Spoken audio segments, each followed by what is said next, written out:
Hello everyone, welcome to this month's altar redecorating. Today we're going to be decorating for the month of March 2017. This altar paper called to me even though it's really busy, and I was kind of worried putting it on the altar that I was not going to like it, but the more I look at it, the more I kind of like it. So hopefully when we have everything on there, it will look a little bit less busy, but I kind of wanted to have the grass one this month just because it's the first month of spring, because spring, at least in the Northern Hemisphere, happens on March 20th. I wanted to have a more spring-y type of altar, and I can't believe we're already at spring. I feel like winter needs to go on for like another month, but anyways, moving on. So to start off, we're gonna start off by placing the selenite, which I'm gonna use my selenite tower this time, and I think I'm gonna put it in this corner this time.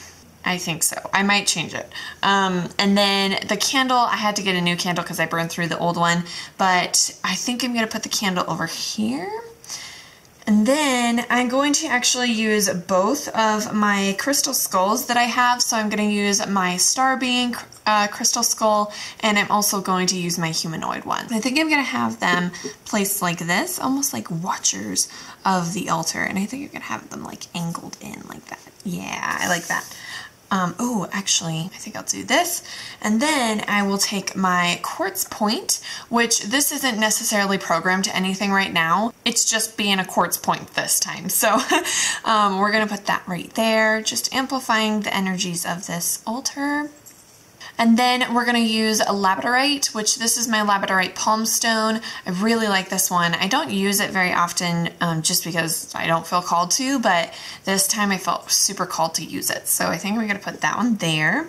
And then I'm also going to have aquamarine on the altar, which kind of makes sense because this is the birthstone for March. So we're going to put that here. And then I'm also going to use bloodstone, which bloodstone is one that is a really good stone to work with, but it's just not one that I usually work with all the time because I don't know, it's just one of those stones where I can't work with it unless I really need to because the energies for me are very potent. I don't know if this is because it's pretty much the birthstone for Pisces, or if it's just because of the stone itself and the properties, but it's a very powerful stone, so if you can work with bloodstone, it's a great stone to work with. Another thing I felt called to use was my little treasure chest. This to me signifies me finding opportunities. So I'm gonna put that here. And then I was also very called to use my Tahoe stones, which if you don't know, Reno is about 40 minutes from Lake Tahoe. And I went up there and I've picked these stones off of the beach. They just really called to me. They're super smooth. I love the energy of these. So I think I'm going to put them here just like this. I might need to move them back a little bit because I think I'm going to put the card or cards, depending on how many we get, here or here. So the number of cards we got today was 5, so I'm just going to sit with these, and right away this one is calling to me, so I'm going to pull this one out and see if any others are calling to me. And this one is glowing a lot, so I'm going to pull that as well. I'm not feeling any more, so I'm just going to put these over here, and I'm going to assume that these two are our cards. So I'm going to turn them over. Oh, okay, so the first card we have is number 49, and it's called Revolution.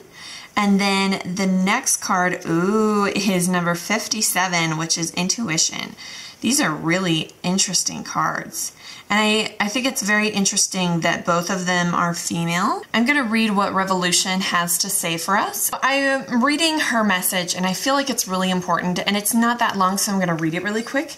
It says, "Welcome to the peaceful revolution. If you long to bring harmony to your community, begin by being patient, gentle, and compassionate with yourself. Give your feelings time, space, and plenty of creative outlets. But do not judge them, for when you do, you create an internal pressure that intensifies the feelings and the impulse to act them out. Rejecting yourself only makes it difficult to see objectively, soften your heart, and understand the other, and see possibilities of resolution. If you must rebel rebel, then rebel against your inner impulse to attack anyone. When you resist the urge to react based on your emotions or to be violent towards yourself, you are doing your part to end violence in the world. Be revolutionary, not reactionary. So I thought that was super important. Now I'm going to read up on hers and give you the message from that one. So this one is talking about how we live in a world that's obsessed with reason, and that there always has to be a reason behind, you know, the way you're feeling, what you feel like might happen, that kind of thing. And intuition is just, it just is there, and it's something that's a gift that we should use and explore and connect with.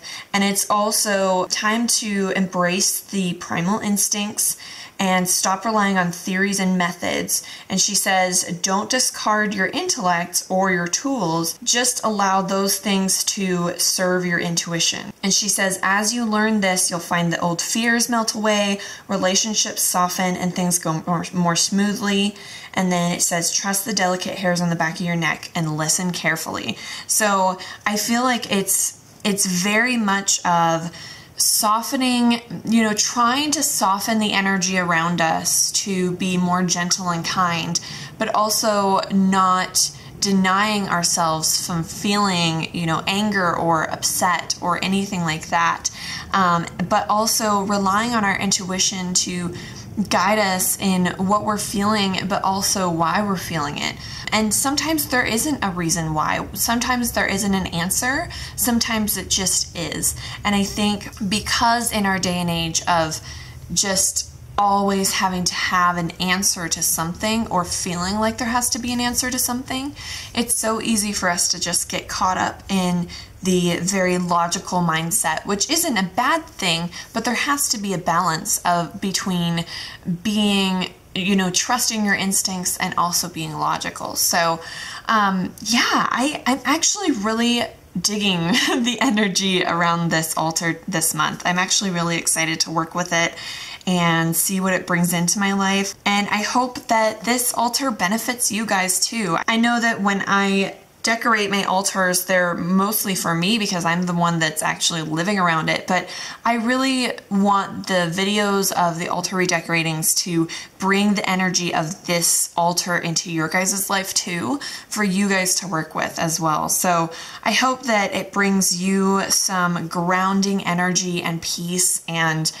guidance through this month, and I hope that this next month is amazing for you, that the energies surrounding it are powerful yet pushing, and just pushing you towards your purpose and doing it in a way that empowers you and makes you feel confident in what you're doing and your decisions. So if you liked this video, please give it a thumbs up and subscribe to my channel if you want to see more videos from me. If you have any video suggestions, feel free to leave them in the comments down below, and I will do my best to add them to my video making list. I hope this altar blesses you greatly and that you have a wonderful, blessed March. Sending lots of love your way and hoping that your week goes smoothly, and I will talk to you guys next time. Bye!